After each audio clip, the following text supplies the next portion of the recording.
बिस्मिल्लाहिर्रहमानिर्रहीम, अस्सलामुअलैकुम। आपकी खिदमत में हाजिर है रौनक रमज़ान की खुसूसी नशरियात के साथ। शाम 6 बजे से 8 बजे तक आपका और हमारा साथ रहेगा और शाम 6 से 7 तक हमारे साथ शेफ़ मौजूद होंगे कुकिंग काउंटर पे। अच्छी अच्छी रेसिपीज़ हम उनसे जानना चाहेंगे और शाम 7 बजे से 8 बजे तक हमारा जो सेगमेंट है वो आपको ब्रीफ करती चलूँ, वो हमारा साथ होता है उलमाए कराम का, जिसमें मुफ्ती नूर रहमानी साहब और डॉक्टर सरवत अस्करी साहबा हमारा साथ निभाती हैं और जो हमारा टॉपिक होता है उस पर हम गुफ्तो शनीद करते हैं। इसके अलावा जो लाइव कॉल्स का सेशन है वो भी हमारा जारी रहता है। अगर आप हमारे शो का हिस्सा बनना चाहते हैं तो आप हमें डायल कर सकते हैं 0800 14455 पे। इसके अलावा हमारे फेसबुक पेज पे भी आप अपनी कीमती आरा से हमें ज़रूर आगाह कर सकते हैं। आज का हमारा टॉपिक मैं आपको बता दूं, आज का हमारा टॉपिक है नमाज, उसकी अहमियत, फजीलत, अस्ल रूह कि अगर हम रोज़ा रखते हैं तो बाकी नेकियों का अहतमाम भी हमें करना है। हमें नमाज भी रखनी है, हमें अच्छी अच्छी नेकियां हमें करनी है। और नेकी का जहाँ पे जिक्र हो तो कह दूं कि आजकल जो रोज़े हम रख रहे हैं वो गर्मी के बहुत रोज़े हैं, प्यास बहुत लगती है, भूख बहुत लगती है। हम इंसानों का ये हाल है तो गर्मी की हिद्दत इतनी ज़्यादा है, बाहर जानवरों का क्या हाल होगा। तो आप सबसे दरख्वास्त करना चाहूँगी कि ये सदका जारिया भी है, नेकी समझकर परिंदों का ख्याल रखें, जानवरों का ख्याल रखें, उनके लिए पानी का, अगर कोई बिल्ली है तो उसके लिए दूध का अहतमाम करें, परिंदों के लिए बाजरा डालें। तो अगर छोटी छोटी नेकियां हम समेटने की कोशिश करेंगे तो यकीन करिए ना सिर्फ ये रमज़ान बल्कि हमारी जो इसके बाद की ज़िंदगी है वो भी बेहतर हो जाएगी और अल्लाह सुब्हानहू व तआला अगली ज़िंदगी में भी हमें बहुत सवाब देंगे। तो हमने बात करनी है नमाज पर और ब्रेक के बाद हम आपका साथ निभाएंगे कुकिंग काउंटर पे शेफ़ के साथ। लेकिन एक ब्रेक के बाद आप कहीं नहीं जाइएगा क्योंकि आज इस शो में बहुत मज़ा आने वाला है। देखते रहिए रौनक इफ्तार।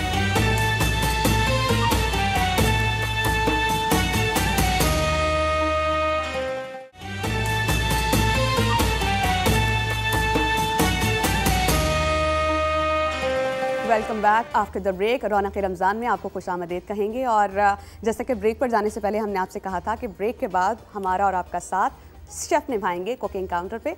तो शेफ़ जाहिद हुसैन जो कि अवारी होटल के एग्जीक्यूटिव शेफ़ हैं हमें ज्वाइन कर चुके हैं। अस्सलाम वालेकुम जाहिद साहब। वालेकुम सलाम रहमतुल्लाह। कैसे हैं आप? ठीक ठाक। आप अच्छा, आप हमारे व्यूअर्स को आज ये बता दीजिए कि आज हम क्या बनाने जा रहे हैं, डिश का नाम क्या है और किस खित्ते से आपने इसका इंतखाब किया है? बेसिकली ये क्रिस्पी चीज़ चिकन स्टिक्स बनाने जा रहे हैं हम, जो शैलो फ्राइड हैं। जो इनकी ओरिजिनल है वो इनको आप कह सकते हैं कॉन्टिनेंटल इटालियन, लेकिन हमने इसमें कुछ फ्यूजन किया है ताकि पाकिस्तानी खा सके। थोड़े से स्पाइसेस हैं, थोड़े अपना टच दिया है थोड़ा सा। वो तो मेरा ख्याल है किसी भी मुल्क में चली जाए रेसिपी थोड़ी बहुत मॉडिफाई हो ही जाती है। ठीक, तो इंग्रेडिएंट्स हमें बताइएगा क्या क्या इंग्रेडिएंट्स में हमने चिकन ली है, चिकन बोनलेस चिकन का मिन्स लिया है हमने, तकरीबन 500 ग्राम्स के हिसाब से है। उसके बाद जो बेसिक हमारे जो इसमें हम हर्ब्स वगैरह जिसको आप कहेंगे या फिर मेन इंग्रेडिएंट डालेंगे इसके अंदर, वो हमारे पास ग्रीन चिली है, जिंजर है, कोरिएंडर है, चिली फ्लेक्स है और मेन जो है वो मोज़रेला चीज़ है।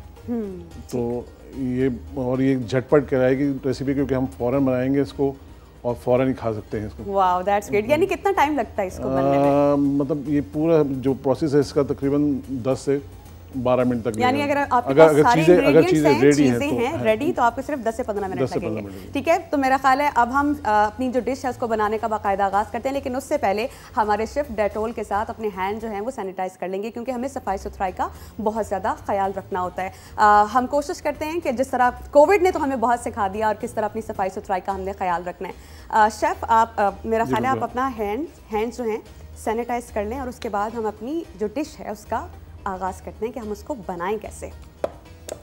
मीनवाइल हमारे जो व्यूअर्स हैं जो हमें देख रहे हैं वो 0800 14455 पे कॉल कर सकते हैं और इस शो का हिस्सा बन सकते हैं, अपनी कीमती राय से हमें आगाह कर सकते हैं। Chef is ready. तो हम बेसिक पहले जो है इसके अंदर हम जो चिकन है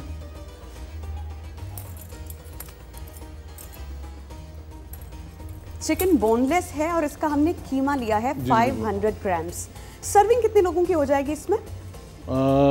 जो अभी फ़िलहाल हम बनाने जा रहे हैं तकरीबन इसमें 4 स्टिक्स बनेंगी, 4 से 5 स्टिक्स। तो और अगर हमें ज़्यादा लोगों के लिए बनाना है तो हम मल्टीपल कर लेंगे इसी रेसिपी को और फिर इसका बिल्कुल ख़राब नहीं होगा टेस्ट अगर हम इंग्रेडिएंट्स को ही मल्टीपल करेंगे। हाँ, मल्टीपल करेंगे इसको तो बिल्कुल ख़राब नहीं होगा टेस्ट, बिल्कुल टेस्ट हो जाएगा। तो ये तकरीबन हमने 500 ग्राम के करीब जो है इसका मिक्स ले लिया।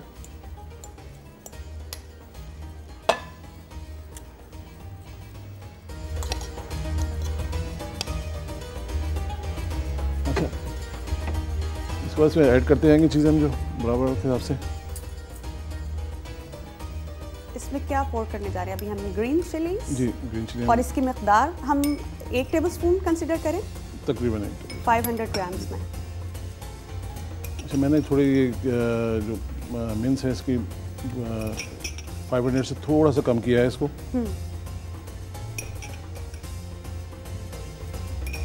कोरिएंडर हमने 2 टेबलस्पून कंसीडर जी बिल्कुल 2 टेबलस्पून, अराउंड 20 ग्राम्स के हिसाब से अगर देखें, यानी 3 से 4 चुटकी होगा ये जी सॉल्ट। बिल्कुल, सॉल्ट अपने टेस्ट के हिसाब से। वो जो हमारी घर की खवातीन है ग्राम्स गिनने लगेंगी तो बहुत दिक्कत हो जाएगी, इसलिए उनकी आसानी के लिए बता दें कि 3 से 4 चुटकी आपने नमक का इस्तेमाल करना है, या घर का टेस्ट सबको पता होगा। चिली फ्लेक्स जो है ये मतलब हम इसलिए यूज़ करते हैं, जब हम इसको फ्राई करेंगे थोड़ा सा ये हमें फ्लेवर मतलब इनहेंस करेगा इसको।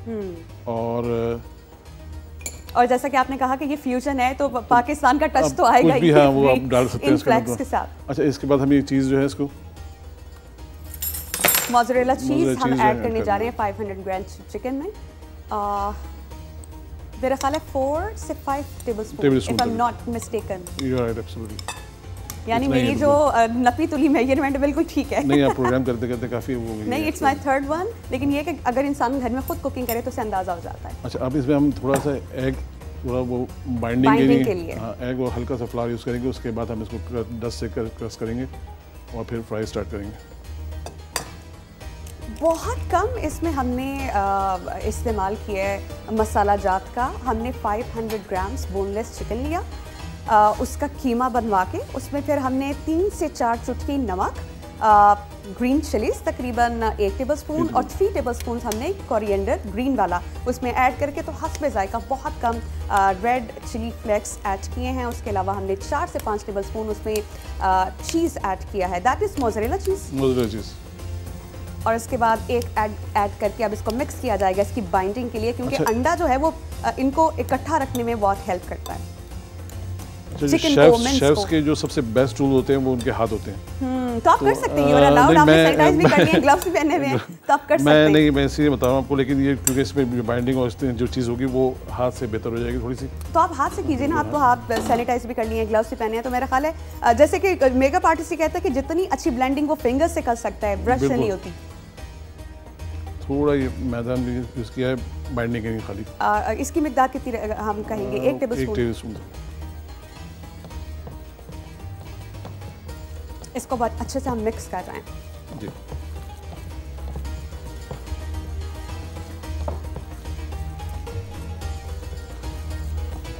अच्छा, इसको जितना आप अच्छा मिक्स करेंगे उतना अच्छा है, क्योंकि चीज़ जो है उतना ही अच्छा इसके अंदर मिक्स हो जाएगा और फ्लेवर उतना अच्छा आएगा। चीज़ लवर्स के लिए क्या मैसेज है? वो अपनी पसंद से चीज़ की मिकदार बढ़ा सकते हैं बिल्कुल। हाँ।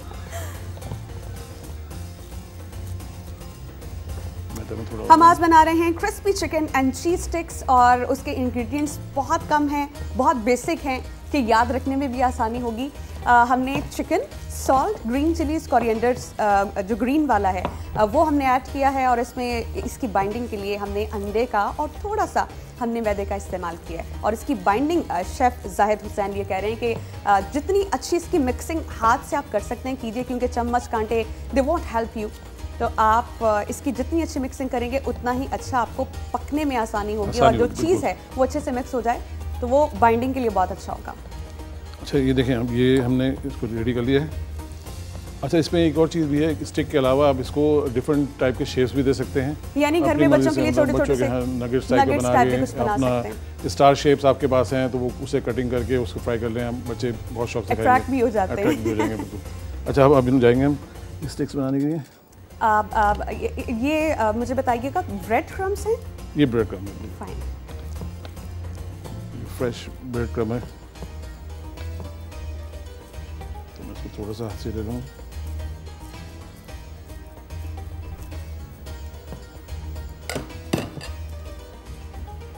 इसको हमने कवर अप किया है with the bread crumbs.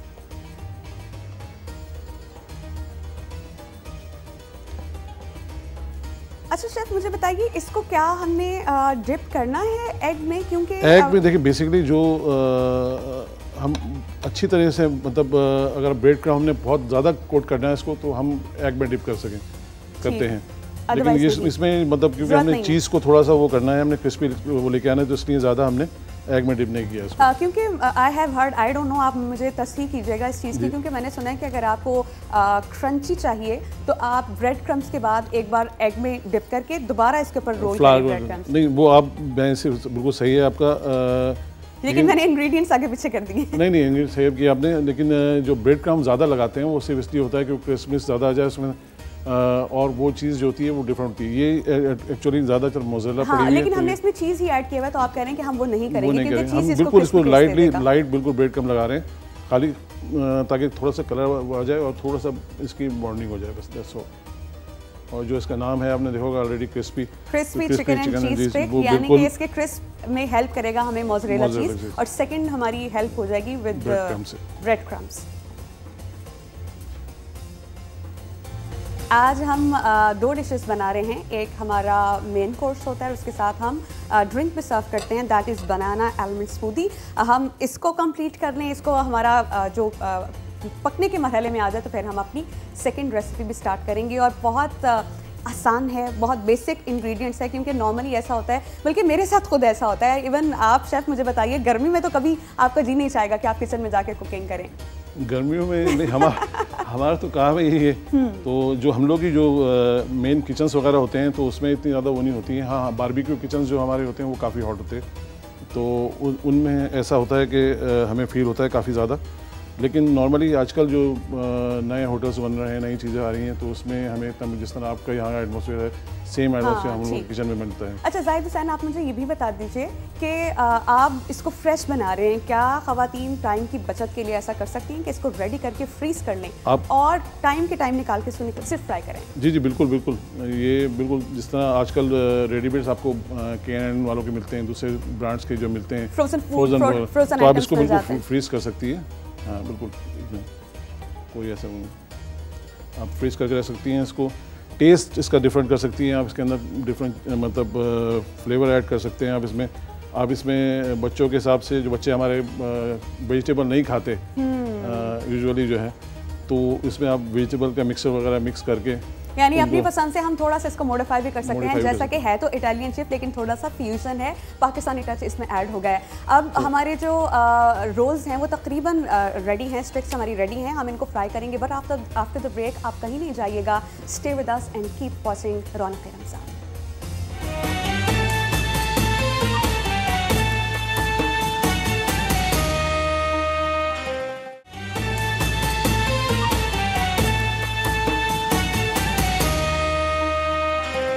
Welcome back after the break. Break पर जाने से पहले हमारी जो रेसिपी थी वो तकरीबन तैयार हो चुकी थी, अब हमने सिर्फ उसको पकाना है। जाहिद हुसैन सलामत एग्जीक्यूटिव शेफ़ हैं अवारी होटल से हमारे साथ स्टूडियोज़ में, उनसे जानते हैं कि अब हम पकाएंगे कब इसे।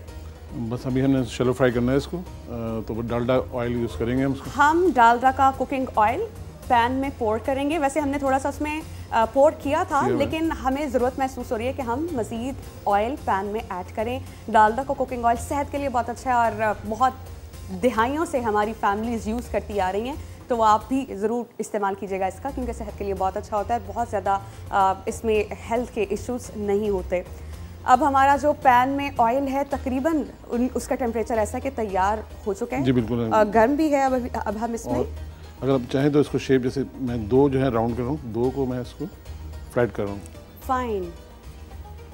और जैसा कि आपने कहा कि बच्चे शेप्स के साथ, अगर माओं को बहुत मुश्किल होती है खाना खिलाने में, तो डिफरेंट शेप्स बना के, जैसे किसी को जिंजर ब्रेड की शेप पसंद है, किसी को स्टार की, इमोजीज की बहुत आजकल बच्चे दीवाने हैं, तो उनके सांचे बाज़ार में बहुत आसानी से अवेलेबल होंगे। तो हम इनको बना के फ्रोज़न आइटम की तरह भी इस्तेमाल कर सकते हैं कि अगर हमने एक ही बार इकट्ठा मटेरियल बना लिया, फ्रिज में रख लिया और इफ्तारी से पहले निकाला, फ्राई किया और सर्व किया।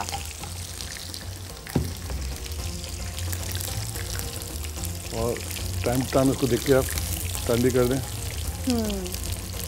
अरे ये तो बिल्कुल पैन में रखते साथ ही गोल्डन ब्राउन हो चुके हैं। शेफ, मैंने आपको बताया चीज़ का जो वो एक अलग टेक्सचर होता है, तो वो बहुत जल्दी कलर आता है। इस वक्त स्क्रीन पर आप रेसिपी कार्ड भी देख रहे हैं, crispy chicken and cheese sticks हैं। इंग्रेडिएंट्स आप हमारे नोट कर लें, और अगर आपको लगे कि इस कोई भी आपका इंग्रेडिएंट मिस है तो you guys can make us a call at 0800-144-555। इसके अलावा मनपसंद की अपनी फरमाइश भी हमारे शेफ्स के सामने रख सकते हैं। जो आप बनवाना चाहें आप ज़रूर हमें बताइए, हम कोशिश करेंगे कि एक ऐसे दिन का इंतखाब करें जिसमें आपकी मनपसंद रेसिपीज़ हम बना सकें। तो शेफ़ मेरा ख्याल है इसको पैन में रखते साथ ही हमारी जो स्टिक्स हैं वो तकरीबन रेडी हैं। अभी हमें इनको हल्की आंच पे थोड़ा और पकाएंगे। बिल्कुल धीमे रखेंगे हम इसको। जो कलर आप भी महसूस करेंगे, मैं इसको पहले बताया था आपको कि हमने ब्रेड क्रम्ब बहुत कम यूज़ किया है क्योंकि चीज़ जो है हम चीज़ का फ्लेवर ज़्यादा देना चाह रहे थे। चीज़ क्रिस्पी महसूस हुआ हमें खाते वक्त, तो वही वजह है कि हमारी जब तक ये हमारे रोज़ रेडी होते हैं शेफ़ हमें बताइए कि हमारी जो सेकंड रेसिपी है that is banana almond smoothie. मेरा ख्याल है कि उस पर भी हमें आ जाना चाहिए और क्या इंग्रेडिएंट्स इस स्मूदी में हम इस्तेमाल करेंगे ये हम जानते हैं जाहिद हुसैन साहब से। जाहिद हुसैन सलामत, हमें बताइए कि स्मूदी के इंग्रेडिएंट्स कौन कौन से हैं आज? बहुत सिंपल सी स्मूदी है और बहुत जिसको बोलते हैं कि हेल्थी किस्म की। बनाना यूज़ कर रहे हैं हम। यूजुअली रमज़ान के अंदर जो हमें बूस्ट करने की ज़रूरत होती है, एनर्जी बूस्टर चाहिए होता है हमें तो आप उसको कह सकते हैं कि एनर्जी बूस्टर ही है। अपना बनाना है हमारे पास, आलमंड है, हनी है और थोड़ा जो तीखापन लाने के लिए हमने स्मूदी में यूजुअली जो हम फ्रूट योगर्ट यूज़ करते हैं लेकिन हमने प्लेन योगर्ट को इसमें यूज़ किया और ऑफ कोर्स मिल्क है। फाइन, तो मेरा ख्याल है हम स्टार्ट करें। बिल्कुल, तो मुझे 2 मिनट दीजिए इसको थोड़ा सा। शेफ चाह रहे हैं कि कहीं जो उनके रोल्स हैं ना वो नेग्लेक्टेड ना रह जाएं, बिल्कुल उन पे नज़र रखे हुए हैं। अभी उनकी अपसाइड डाउन हम कर रहे हैं कि उनकी जो लोअर साइड थी जो ज़्यादा पकी नहीं थी उनको गोल्डन ब्राउन हमने करना है। शेफ अब हमारा मेन कोर्स जो है crispy chicken and cheese stick, ये हमने इंतखाब किया इटालियन डिश का, लेकिन शेफ़ ने चूँकि हमें बताया कि पाकिस्तान में जो चीज़ें इस्तेमाल होती हैं अपने टेस्ट के मुताबिक इनके इंग्रेडिएंट्स को थोड़ा मॉडिफाई भी किया जा सकता है, तो हमने वो कर लिया। इसमें 5 से 6 बेसिक इंग्रेडिएंट्स थे। सेकंड हमारी रेसिपी बनाना आलमंड स्मूदी, वो हम बनाने जा रहे हैं। बनानास जिन्हें कहा कि एनर्जी बूस्टर है वो हम इस्तेमाल कर रहे हैं। 6 बनानास हम तकरीबन यूज़ करेंगे, 6 बनाना। 6 बनानास और आलमंड्स कितने होंगे? 2 आलमंड 200 ग्राम्स के होंगे, यानी एक मुझे ग्राम्स में आप ऐसा चाय का मैं कब नहीं बता सकता आपको क्योंकि चाय का आजकल लोग माशाल्लाह कब जो बड़े होते हैं बड़ा कर लेते हैं। और मेरा ख्याल है तो जितना थक जाता है इंसान, मेरा ख्याल है ज़रूरत नहीं पड़ जाती उसकी। तो मैं ये बोलूँगा कि हाँ आप ऐसा करें, डिनर स्पून जो है तकरीबन 3 डिनर स्पून। फाइन।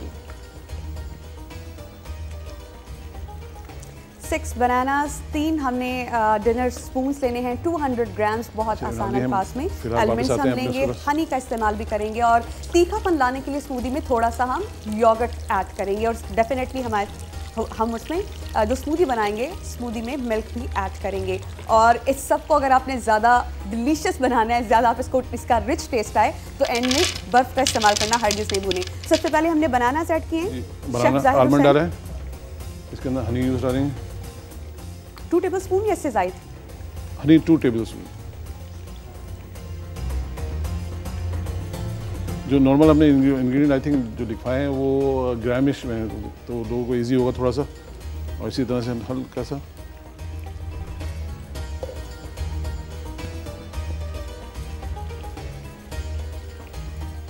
मिल्क भी ऐड कर दिया। अच्छा जाहिद हुसैन, बहुत से शेफ्स हमने देखे हैं कि वो मिल्क में नट्स को पहले ब्लेंड करने को तरजीह देते हैं, इसकी क्या रीज़न है? इसमें जो हमने मिक्स किया है एक तो क्विक रेसिपी है बहुत ज़्यादा, ठीक है, और दूसरे जो नट्स जो हमने डाले हैं आलमंड इसके अंदर, तो वो थोड़े आपको महसूस होने चाहिए, ना कि सारे बिल्कुल ब्लेंड हो जाएं आपको, तो हाँ, तो वही वजह है। तो हम स्टार्ट करते हैं।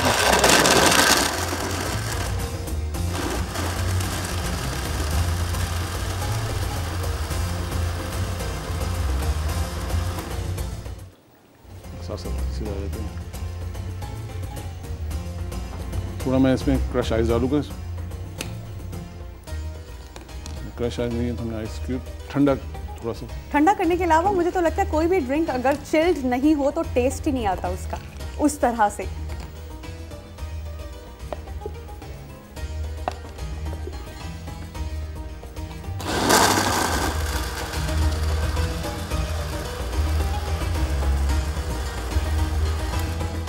ये स्मूदी भी तैयार है फिलहाल, अभी हम सर्विंग करेंगे इसकी। इससे पहले हम हमारी जो स्टिक्स हैं वो रेडी हो गई हैं। सॉस कौन सी है शेफ? अभी हम लोग फिलहाल जो केचप यूज़ किया है इसके अंदर, लेकिन आप इसके अंदर पुदीने की चटनी, जैसे मैंने कहा कि फ्यूजन है, तो आप कुछ भी यूज़ सकते, रायता, चटनी, मतलब। अच्छा शेफ जाहिद हुसैन, हमें ये भी बताइए, बहुत सी मदर्स चाहती हैं कि उनके बच्चे टोमेटो केचप से उनकी जान छूट जाए। होममेड अगर किसी ने टोमेटो केचप बनानी हो तो बहुत आसान से इंग्रेडिएंट्स क्या हैं कि बहुत क्विक रेसिपी हो, वर्बली अगर आप बता सकें। रेसिपी आप घर में ऑलरेडी हमारे पास टोमेटोज होते हैं, आप पील टोमेटो करें, टोमेटो को पील कर लें, फ्लेवर देना है तो आपने गार्लिक वगैरह के साथ उनको सोते कर लें, थोड़ा सा सोते करने के बाद उनके अंदर आप जो है थोड़ी सी चीज़ अपना हनी डाल लें, शुगर ऐड कर लें, ब्राउन शुगर ऐड कर लें उसके अंदर, और उसको अच्छी तरह से ब्लेंड कर लें। और ब्लेंड करने के बाद पकाएं। ब्लेंड करने के बाद उसको थोड़ा सा कॉर्नफ्लावर से थिक कर दें। मतलब ये आपको ऑलरेडी क्विक रेसिपी है, केचप तैयार हो जाएगा, लेकिन बहुत ज़्यादा एक्सपेंसिव पड़ता है जो यूजुअली घरों में हमने। लेकिन मेरा ख्याल है सेहत से एक्सपेंसिव कुछ भी नहीं है। अगर आप अपनी सेहत को मद्देनजर रखना है तो मेरा ख्याल है कि वो लोग जो बहुत अपनी सेहत का ख्याल रखते हैं, बल्कि हम सभी को ही रखना चाहिए, तो व्हाई नॉट होममेड केचप्स।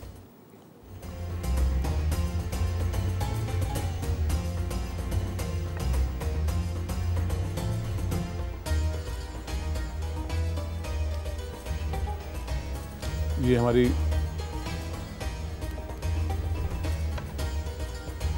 अच्छा शेफ, ये भी बताइए कि जिस तरह हम गार्निशिंग करते हैं हर्ब्स की, चीज़ों की, क्या हम चीज़ के साथ गार्निशिंग कर सकते हैं अपनी किसी डिश की? चीज़ के साथ बिल्कुल आप गार्निश कर सकते हैं। चीज़ स्लाइस आप लगाना चाह रहे हैं तो चीज़ फ्लावर बन सकता है, चीज़ का स्लाइस बन सकता है। तो इसके साथ हम जो अभी स्मूदी भी निकाल लेते हैं अपनी। हमारी स्मूदी रेडी है, बनाना आलमंड स्मूदी। 3 बेसिक इंग्रेडिएंट्स थे और इन्हें इस स्मूदी का सेकंड नेम जो रखा है शेफ जाहिद हुसैन ने, वो रखा है एनर्जी बूस्टर। कि दिन भर जो थकान है या आपको लगता है कि बहुत थक गए काम करके, तो इफ्तार में बनाना आलमंड स्मूदी बिल्कुल एक एनर्जी बूस्टर हमारा साबित होगा। और अगर आप इसका टेस्ट इन्हांस करना चाहते हैं तो don't forget to add ice cube in this. अगर ज़्यादा अच्छा टेस्ट इसका तब आएगा अगर आप इसमें क्रशिंग आइस ऐड कर लें तो।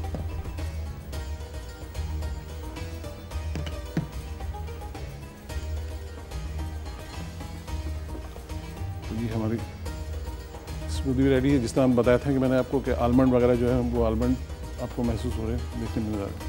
हमारी banana almond smoothie, crispy chicken cheese sticks भी रेडी हैं। Chef Zahid Hussain executive chef हैं अवारी होटल के, इन्होंने आज हमारा साथ निभाया। शेफ़ आपका बहुत शुक्रिया, आपने बहुत कम वक्त में बहुत अच्छी और बहुत आसान रेसिपीज़ हम तक पहुंचाई।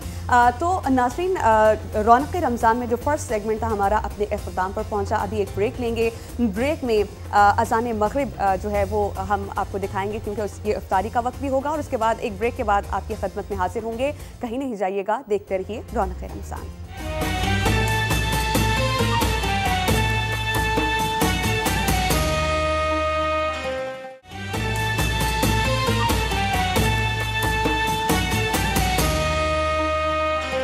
अपने तमाम देखने वालों को एक बार फिर हम वेलकम कहेंगे रौनक रमज़ान में। शाम 6 बजे से 8 बजे तक हमारी ट्रांसमिशन का सिलसिला जारी रहता है। आज का हमारा टॉपिक जो है वो नमाज पर है।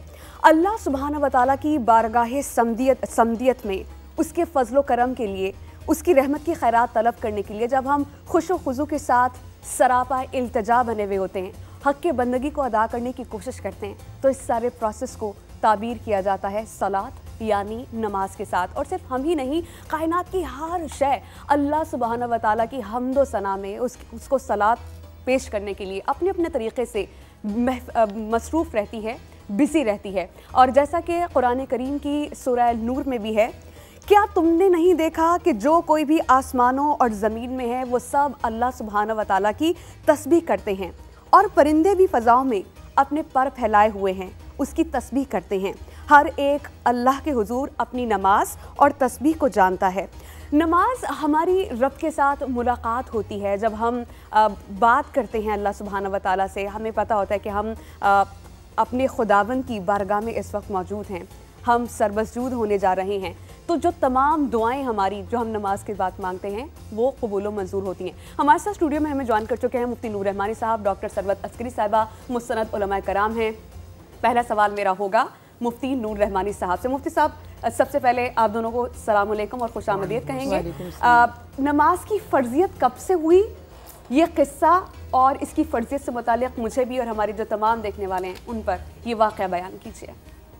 नहमदु व नुसल्ली अला रसूलिहिल करीम अम्मा बाद फ़अऊज़ु बिल्लाहि मिनश शैतानिर रजीम बिस्मिल्लाहिर रहमानिर रहीम क़ाल अल्लाहु तआला फ़िल क़ुरआनिल मजीद वल फ़ुरक़ानिल हमीद वक़ीमुस्सलाह व आतुज़ ज़कात सदक़ल्लाहुल अज़ीम व सदक़ रसूलुहुन नबियुल करीमुल अमीनुर रऊफ़ुर रहीम। तमाम तारीफ़ें अल्लाह सुब्हानहु व तआला के लिए और दुरूद सलाम अल्लाह के रसूल हम सब के आका हम सब के मौला ताजदार मदीना हुज़ूर मुहम्मदुर रसूलुल्लाह सल्लल्लाहु अलैहि व आलिहि वसल्लम। बड़ा अच्छा ये सवाल है कि इसकी फ़र्ज़ियत कब हुई।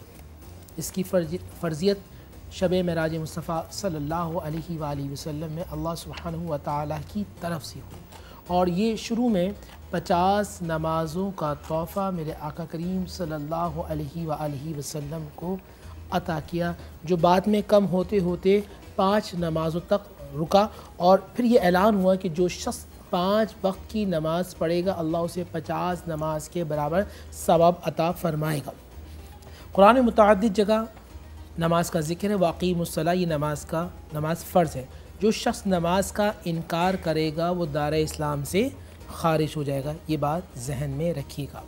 सहाबा कराम रज़ियल्लाहु तआला अन्हुम के ज़माने में ये बात मशहूर थी कि मुसलमान और काफिर के दरमियान जो बुनियादी फ़र्क है वो है नमाज का। सहाबा कराम रज़ियल्लाहु तआला अन्हुम उस ज़माने में जो शख्स नमाज पढ़ता था उसे मुसलमान तसव्वुर करते थे और जो शख्स नमाज नहीं पढ़ता था उसको काफिर तसव्वुर किया जाता था।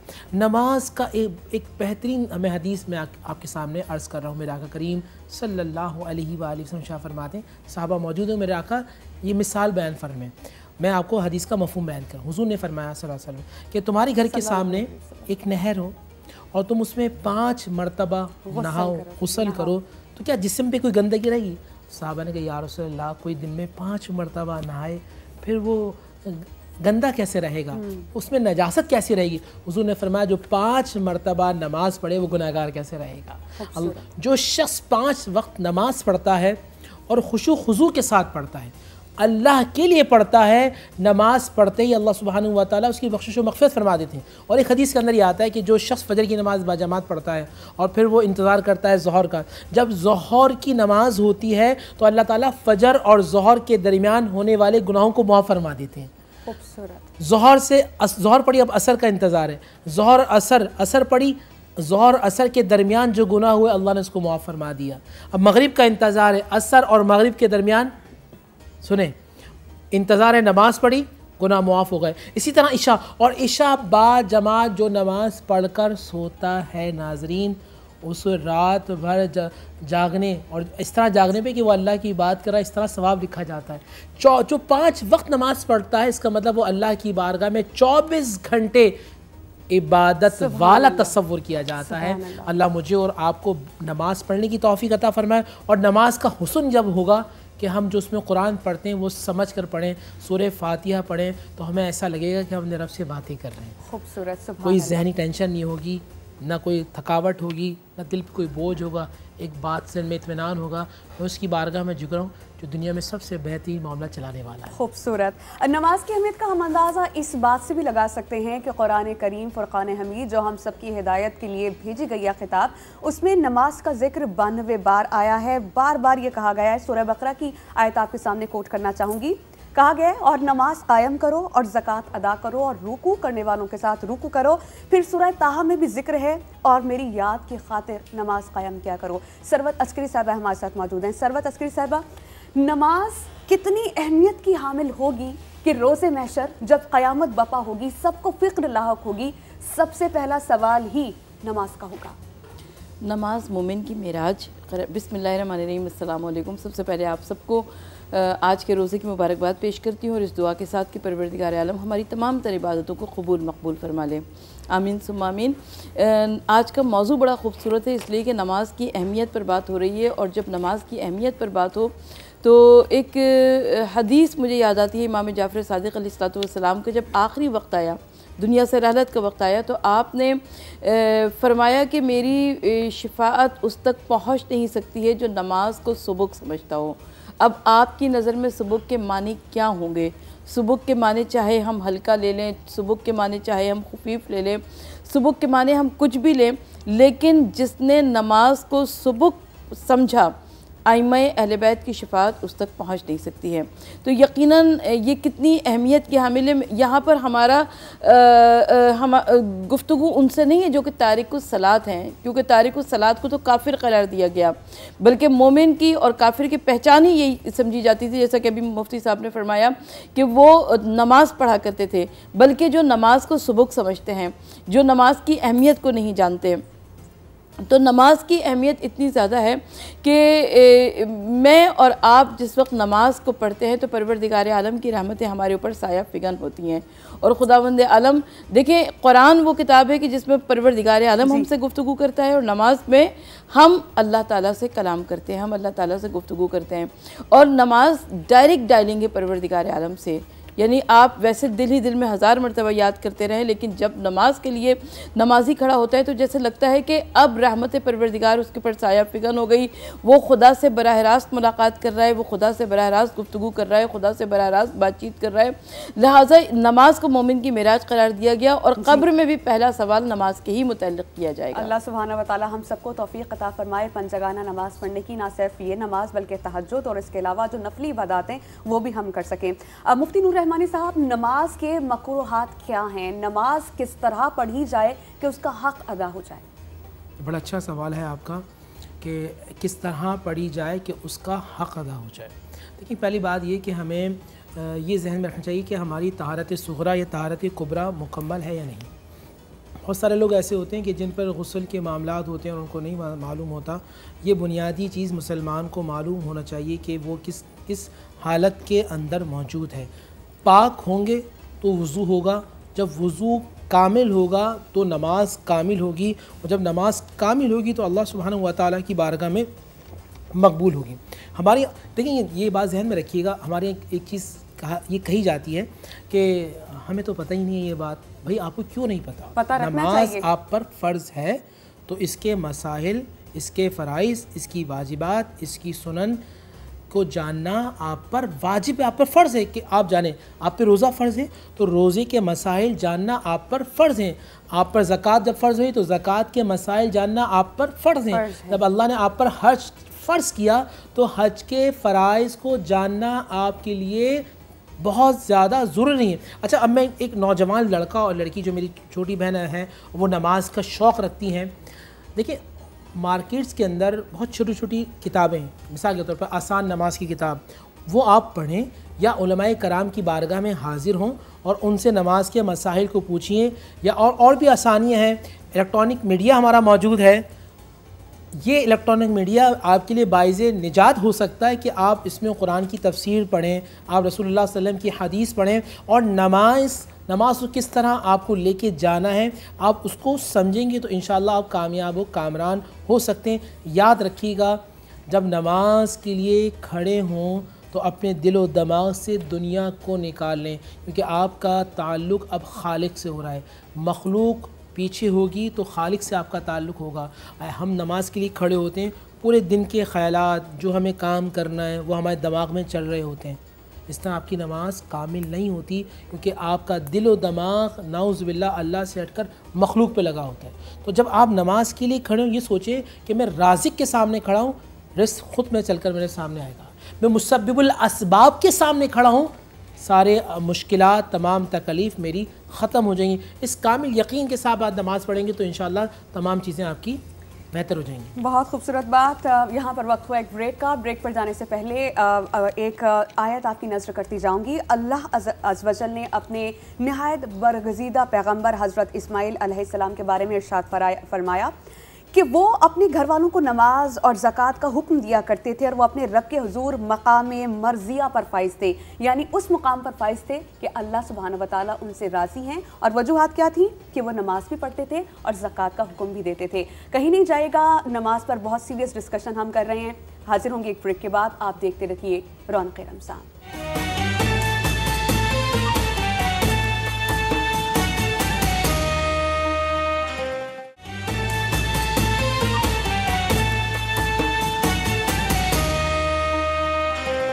Welcome back after the break. Arshad Khudabandi से अपनी बात का आगाज़ करूँगी। सूरह अल अराफ में है कि अपने रब का अपने दिल में ज़िक्र किया करो, आजिज़ी, ज़ारी, खौफ व खस्तगी से और मयाना रवि से, मयाना आवाज़ से पुकार कर भी सुबह शाम याद हक़ जारी रखो और गाफिलों में से ना हो जाओ। 5 वक्त हमें दिन में बुलावा आता है नमाज का, अपने रब को याद करने का, हमें ज़रूर याद करना चाहिए। ब्रेक से पहले मुफ्ती नूर रहमानी साहब हमें ये बता रहे थे कि जब हम नमाज़ पढ़ते हैं तो हमारे दिमाग में बहुत से ख्यालात आते हैं, इनसे बचना चाहिए, कैसे बचना चाहिए ये जानते हैं डॉक्टर सरवत अस्करी साहिबा से। जी, सबसे पहली बात हमारा पहला सवाल ये होना चाहिए कि हमारे जहन में ख्यालात आते क्यों हैं। अब किसी आलिम दीन से किसी ने ये सवाल किया, कहा कि हमारे जहन में ख्यालात क्यों आते हैं नमाज़ पढ़ते हुए, तो उन्होंने कहा कि तसव्वुर ये करो कि अगर कहीं पर कोई कीमती ख़जाना रखा होगा तो चोर वहाँ पर आएंगे या नहीं आएंगे। कहा कि बिल्कुल आएंगे। तो कहा कि जिस वक्त आप अल्लाह से डायरेक्ट मुलाकात करते हैं, गुफ्तगू करते हैं, डायरेक्ट डायलिंग हो जाती है, तो उसी वक्त शैतान आपको बहकाने की कोशिश करता है, आपको बार बार अपनी जानिब मोड़ता है। यही वजह है कि बहुत सारी बहनें ये कहती हैं कि जी जैसे ही हम नमाज़ पढ़ने के लिए खड़े हो गए हमें याद आ गया कि चाबी कहाँ रखी हुई थी, या चूल्हे पर सालन तो नहीं रखा हुआ, कुछ ऐसी बात तो नहीं। तो ये शैतान बहकाता है, नफ्स आपका बहकाता है, शैतान आपका बहकाता है। तो आपको उस वक्त जितना इधर उधर के ख्यालात आए उतना आप अल्लाह से ज़्यादा रुजूए क़ल्ब कीजिए, मगर इसके बावजूद नमाज के लिए आप इधर उधर के ख़यालात की परवाह ना कीजिए, आप अपनी नमाज को अदा कीजिए। यहाँ तक कि बहुत सारी मरतबा इंसान के दिल में शक पैदा होता है कि न जाने तीसरी रकात थी या दूसरी रकात थी या चौथी रकात थी, तो जो गालिब गुमान होगा उसी के ऊपर आपका सही होगी नमाज, आप अगली रकात वैसे ही पढ़ेंगे। और उसके अलावा अपने आप को अल्लाह के लिए अगर जब मखसूस किया है, अपनी इबादतों को अल्लाह के लिए मखसूस किया है, तो बस ये कोशिश कीजिए कि आपकी इबादतें, इसके अलावा चंद मुख्तसर सी दुआएं नमाज के बाद ज़रूर पढ़ा कीजिए। सूरह फलक, सूरह नास ज़रूर पढ़ा कीजिए और परवरदिगार आलम से दुआ किया कीजिए कि परवरदिगार आलम, ना तुझे हमारे सजदों की ज़रूरत है, ना तुझे हमारी नमाज़ों की, ना इबादत की ज़रूरत है, खुदाया तू मेहरबानी फरमा कर इसे कबूल फरमा लेना। मुफ्ती नूर रहमानी साहब, बचा कैसे जाए इन ख्यालात से, इसका हल क्या है? और जैसे इन्होंने कहा कि नमाज में इतना इंसान कभी परेशान हो जाता है, उसे भूल जाता है कि उसकी रकत तीसरी थी, दूसरी थी या कैसे। तो अगर कोई गलती सरजद हो जाए, कोई चीज़ हमसे छूट जाए, तो उससे उसको कैसे उसका कफ़ारा अदा किया जा सकता है? इसमें 2-3 सवाल आते हैं। हम नमाज पढ़ते हैं बतौर आदत और नमाज को पढ़ना है बतौर इबादत। और जब इबादत, मेरे आका करीम ने फरमाया कि इस तरह पढ़ो कि तुम अल्लाह को देख रहे हो, और अगर ये मामला नहीं है तो अल्लाह तुम्हें देख रहा है। हमने देखा सैयदना अली हैदर कर्रार रज़ियल्लाहु ताला अन्हु को तीर लग जाता है जी। नमाज के अंदर इतनी तकलीफ़ में है कि आप किसी को हाथ नहीं लगाने दे रहे, और नमाज के अंदर वो तीर निकाल लिया जाता है और आपको मालूम नहीं होता, क्योंकि आपकी कंसंट्रेट, आपकी तवज्जो का इर्तिकाज़ अपने रब्बे ज़ुलजलाल की बारगाह में होता है। एक यहाँ इस ज़माने में एक अलमिया ये कि हम सूरह फातिहा, लोगों की उम्र 30 साल है, 35 साल है, 40 साल है, 50 साल है। मैं आपसे एक सवाल कर रहा हूँ, मैं आपसे अपने आप से भी एक सवाल कर रहा हूँ। मेरी उम्र अगर 30 साल है और 35 साल है, तो क्या मुझे कुरान मजीद फुरक़ान हमीद की 30 आयतों का तर्जुमा मालूम है? मुझे सूरह फातिहा का तर्जुमा मालूम है? सूरह इखलास का नहीं? तो फिर समझना चाहिए। आप कॉल ले लें फिर इसके बाद। मुफ्ती नूर रहमानी साहब को मैं मुसलसल ये कह रही थी कि हमें एक कॉलर ज्वाइन कर चुके हैं कराची से। जी, हमारे साथ कौन लाइन पर हैं और क्या कहना चाहेंगे? मेरी बहन कैसी है? याहिया अर्ज कर रहा हूं। अल्लाह का बहुत करम है। याहिया कैसे हैं आप? अल्हम्दुलिल्लाह, मुफ्ती साहब के सलाम हो, मेरी बहन साहिबा के सलाम हो। वालेकुम असल में एक तो ये कि आप माशाल्लाह बहुत अच्छा होमवर्क करके आते हैं, बड़ी हदीसें भी आप सुनाती हैं और बड़ा, यानी आपका होमवर्क बहुत अच्छा होता है इस प्रोग्राम के हिसाब से। कोशिश होती है तैयारी अच्छी हो। जी जी बिल्कुल। मुफ्ती साहब से सवाल मेरा ये कि साहब देखिए, जाहिर इंसान जिंदगी में इतना मसरूफ अमल रहता है, तो जाहिर है जब वो नमाज में खड़ा होता है तो बाज़ वक़्त वो उसकी ख्यालात इधर उधर हो जाते हैं। लेकिन जो खुशू व खुशू है, जिसे कहते हैं खुशू व खुशू, वो नमाज में अगर हो जाए, यानी अगर हम उसके तमाम तरीके से चल रहे, उसकी नीयत जो हम कर रहे हैं वाकई उस नीयत पर अमल पैरा हूँ, तो मैं ये जानना चाहता हूँ जो खुशू व खुशू का लफ्ज़ इस्तेमाल किया जाता है, इसके मायने क्या है और कैसे हासिल किया जा सकता है? ठीक, शुक्रिया। बहुत शुक्रिया याहिया, आपका सवाल हम तक पहुँच गया। देखिए, मैं ये बात अर्ज़ कर रहा था कि कुरान मजीद फुरक़ान हमीद की हम तिलावत कर रहे होते हैं। बहुत सारे मुसलमान ऐसे हैं शायद वो इस दुनिया से चले जाते हैं, उन्हें सूरह फातिहा का तर्जुमा नहीं मालूम होता कि सूरह फातिहा बेसिकली आप खड़े होते हैं ना, तो आप खड़े होकर आप शुरू हो गए अल्हम्दुलिल्लाहि रब्बिल आलमीन, तमाम तारीफ़ें उस अल्लाह के लिए जो पालने वाला है। यानी अगर हम समझे भी ट्रांसलेशन हमें पता हो, अर्रहमानुर्रहीम, जो बहुत ज़्यादा रहम करने वाला है, जो बहुत ज़्यादा करम करने वाला है, मालिक यौमिद्दीन। आज मैं दुनिया में जो कुछ भी कर रहा हूँ ना, खड़ा हुआ रब की बारगाह में जो कुछ भी कर रहा हूँ, मुझे उसके सामने जवाब दे। इय्याका नअबुदु व इय्याका नस्तईन, हम उसकी बात करते हैं और उसी से मदद मांगते हैं। Exactly. अब यहाँ दुआ हो रही, इहदिना सिरातल मुस्तकीम, है अल्लाह मुझे सीधे रास्ते पे चला। और सीधा रास्ता कौन सा है? फिर कुरान ने बताया अनअमता अलैहिम मिनन नबिय्यीन व सिद्दीकीन व शुहदा व सालिहीन, वो नबियों का रास्ता है, वो शुहदा का रास्ता है, वो सालिहीन का रास्ता है। आप खुशू खुशू चाहते हैं, आप चाहते हैं कि प्रॉपर जिस तरह मेरे आका करीम सल्लल्लाहु अलैहि वसल्लम नमाज को चाहते हैं, अल्लाह आपसे चाहते हैं, तो आप सबसे पहले कुरान मजीद फुरक़ान हमीद की अभी अल्हम्दुलिल्लाह 25 रमज़ान बाकी हैं जी, 25 से 26 रमज़ान बाकी है। हम सब नियत करते हैं कि हम रोज़ाना एक छोटी छोटी सूरतों को तर्जुमे के साथ याद करेंगे। 25 दिन में इंशाअल्लाह 25 सूरतें हो जाएंगी। अच्छा, अब सवाल यह 3 या 4 रकात, 3 रकातें हैं, आप खड़े हो गए और आपको एहसास है कि नहीं मुझे चौथी रकात में है, मैंने चौथी रकात पढ़ी है, नहीं मैंने 3 रकातें पढ़ी हैं, तो आप खड़े हो जाएँ। अच्छा, खड़े होने का भी ये होगा, मकाद ब्रेक का टाइम हो गया जी, अब ब्रेक का कहा जा रहा है, लेकिन आप अपनी बात मुकम्मल कर लीजिए।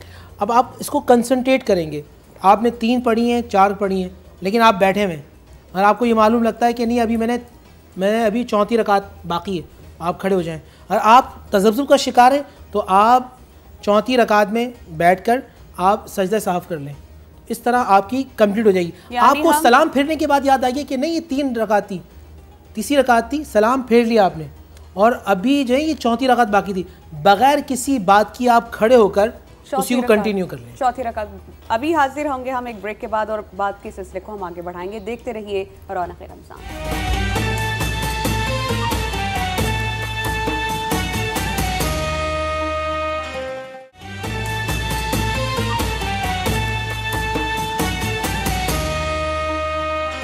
ब्रेक के बाद एक बार फिर आपको खुशामदीद कहेंगे। हमारे साथ स्टूडियोज़ में मुस्तनद उलमाए कराम मौजूद हैं, उनसे हम नमाज ही की अहमियत, फजीलत और बरकत पर बात कर रहे हैं कि किस तरह पंजगाना नमाज पढ़ी जाए और नमाज को बेहतरीन किस तरह बनाया जाए। डॉक्टर सरवत अस्करी के सामने ये सवाल रखना चाहूँगी। डॉक्टर सरवत साहब, आप बताइए, जो लोग नमाज तर्क कर देते हैं जानबूझ के, काहली में, सुस्ती में कि भाई आज दिल नहीं कर रहा, ऐसे लोगों के लिए क्या वईद है?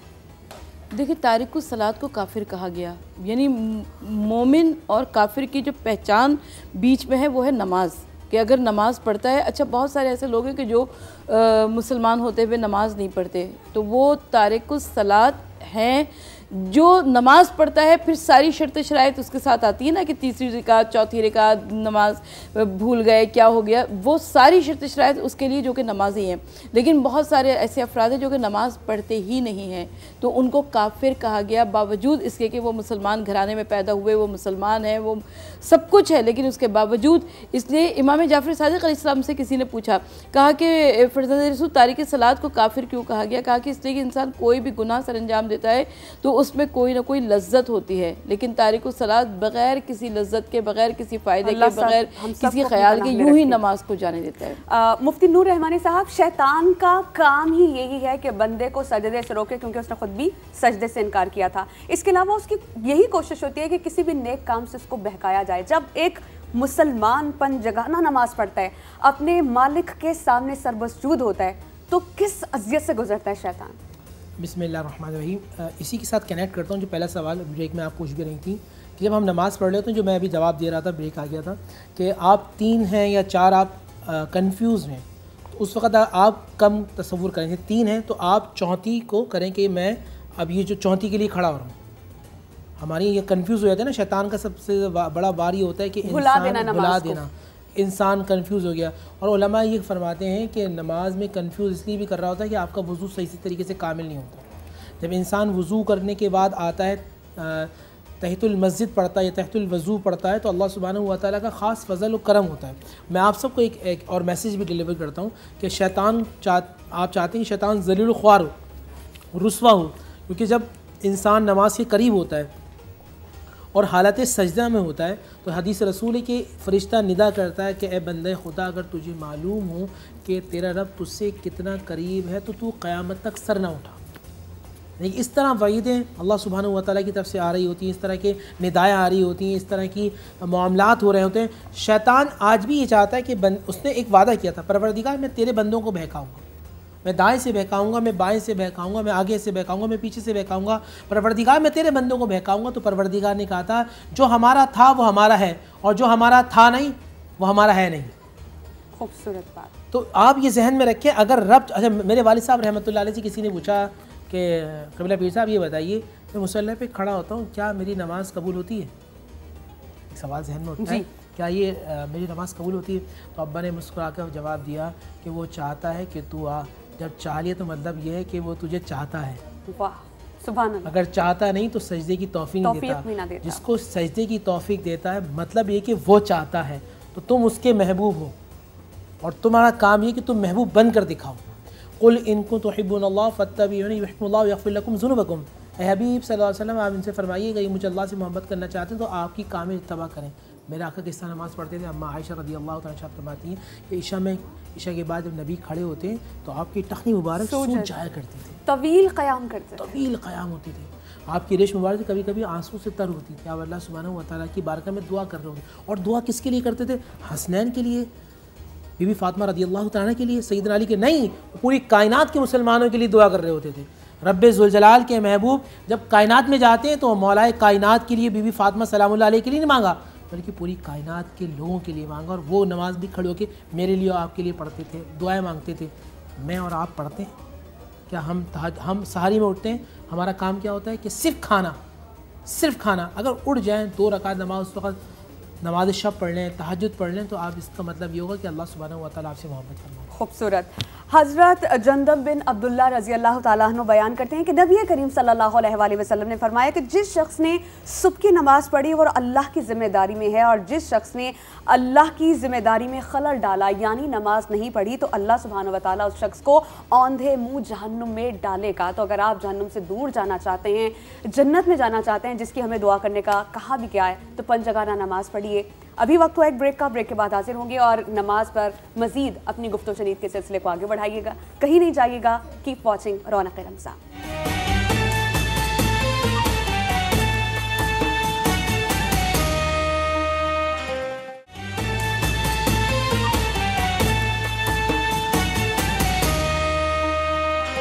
ब्रेक के बाद एक बार फिर आपको खुशामदीद कहेंगे। डॉक्टर सरवत अस्करी साहिबा, मुफ्ती नूर रहमानी साहब, मुस्तनद उलमा कराम हमारे साथ स्टूडियोज़ में मौजूद हैं। नमाज, इतनी चीज़ें इसके बारे में हम जानना चाहते हैं और बहुत से अहम सवाल जो मैं अपने उलमा कराम के सामने रखना भी चाहूँगी।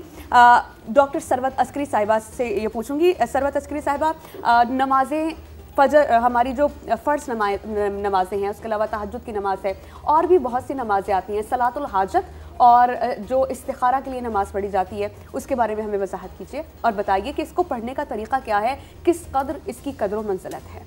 नमाज़ हाजत, जब आपको कोई भी मुश्किल, कोई परेशानी दरपेश हो तो उस वक्त आप परवरदिगार आलम के हुजूर में 2 रकत नमाज पेश करें और उसके बाद अपनी तस्बीह जनाब फ़ातिमा ज़हरा सलामुल्लाह अलैहा पढ़ें और उसके बाद अपनी हाजात को पेश करें परवरदिगार आलम के हुजूर में। रब्बुल आलमीन आपकी उन तमाम तर मुश्किलात को ज़रूर आसान फरमाएगा। बिल्कुल ऐसे ही नमाज शुक्राना, कितनी नेमतें ऐसी होती हैं इंसान के पास कि जिस पर इंसान को शुक्र अदा करते रहना चाहिए।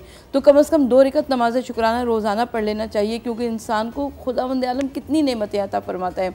तो नमाज शुक्राना, और इसी तरीके से सलातुल तस्बीह जिसे हम नमाज जाफ़र तैयार कहते हैं, इसका तरीक़ा अगर कोई वैसे बिस्मिल्लाहिर्रहमानिर्रहीम सुब्हानल्लाहि वल्हम्दुलिल्लाहि वला इलाहा इल्लल्लाहु वल्लाहु अकबर पढ़ना भूल जाए तो कम अज़ कम 2-2 रकात करके 4 रकात नमाज़ पढ़ ले और साथ में 300 मरतबा यानी 3 तस्बीहें पढ़ ले, तो वो उसका सलातुल तस्बीह का मुकम्मल हो जाता है। हमारे पास टाइम कम है मुफ्ती नूर रहमानी साहब, सवाल ऐसे हैं कि शायद उन पे आप घंटों बहस कर सकें, हमें वजाहत दे सकें, हमें समझा सकें, तबलीग कर सकें। हमें ये बता दीजिए कि नमाज तो हम सब पर फ़र्ज़ है, रोज़े महशर सबसे पहला सवाल भी नमाज का होगा, तो छूट क्या है नमाज में? कौन से ऐसे लोग हैं जिनको रियायत दी गई है नमाज में? और ये भी बता दीजिए, हत्ता कि ये भी कहा गया है कि बीमार को भी चाहिए कि नमाज़ पढ़े, तो जो लोग बिस्तर पर हैं, उठ नहीं सकते, चल नहीं सकते, वो नमाज कैसे पढ़ें? और लेट कर अगर नमाज अदा करें तो उसका तरीक़ा क्या होगा? अक़ीमुस्सलात लिज़िक्री, मेरे आका ने, मेरे रब ने फरमाया कि नमाज़ पढ़ो मेरी याद के लिए। नमाज मुआफ़ नहीं है। आप खड़े होने की ताकत नहीं रखते, बैठ के पढ़ें, और बैठने की भी ताकत नहीं है तो लेटकर इशारों में पढ़ें, मगर आपको नमाज पढ़नी है। और यहाँ एक मैसेज है, नमाज पढ़ें कि इससे पहले आपकी नमाज पढ़ी जाए, वो बड़ा ख़तरनाक वक्त हो। यानी जब पैदा होते हैं तो कान में अजान दी जाती है और जब वफात पा जाता है इंसान तो नमाज जनाजा पढ़ी जाती है। ये गैप है। इस तरह अकामत और नमाज में है ना थोड़ा सा वक्फा, इसी तरह हमारी ज़िंदगी का वक्फा समझ कर पढ़िए। और आज से रोज़ाना क़ज़ाए उम्री को अदा कीजिए। क़ज़ाए उम्री आप क़ज़ाए उम्री अदा कैसे की जाती है? हर नमाज से मैं जानना चाह रही थी। फजर की नमाज के बाद ना पढ़ें और असर की नमाज के बाद ना पढ़ें। उसके अलावा हर नमाज के अंदर फजर, ज़ोहर, असर, मगरिब, इशा और इशा की जो क्या कहते हैं वितर, उसको शामिल रखें। हर नमाज के साथ पढ़ते रहेंगे। आप ज़ोहर में पढ़ लें, मगरिब में पढ़ लें, इशा में पढ़ लें, तहज्जुद में पढ़ लें, तो इस तरह आपकी नमाज़ें क़ज़ाए उम्री आहिस्ता आहिस्ता अदा हो जाएगी। अल्लाह ताला मुझे और आपको मरने से पहले क़ज़ाए उम्री मुकम्मल करने की तौफ़ीक़। और जब हम हर नमाज़ पढ़ते हैं तो उसमें हम बैठ कर पढ़ते हैं, रब्बी जअलनी मुक़ीमुस्सलाता व मिन ज़ुर्रिय्याता रब्बना व तक़ब्बल दुआ। ए मेरे रब, मुझे और मेरी औलाद को नमाज कायम करने वाला बना। ए हमारे रब, तू मेरी दुआ कबूल कर। यानी हर नमाज में हम नमाज की ही दुआ मांगते हैं, तो हमें नमाज़ पढ़नी चाहिए ताकि रब्बे कायनात हमें इस जहान में भी और अगले जहान में भी कामयाबियाँ अता करिए। हमें और हमारी पूरी टीम को दुआ में बहुत ज़्यादा याद रखिएगा। आज का वक्त अपने ख़त्म का पहुँचा। इंशाल्लाह कल एक नई टॉपिक के साथ आपकी खिदमत में हाजिर होंगे, तो अपनी दुआ में हमें याद रखिएगा। अल्लाह ने के पास।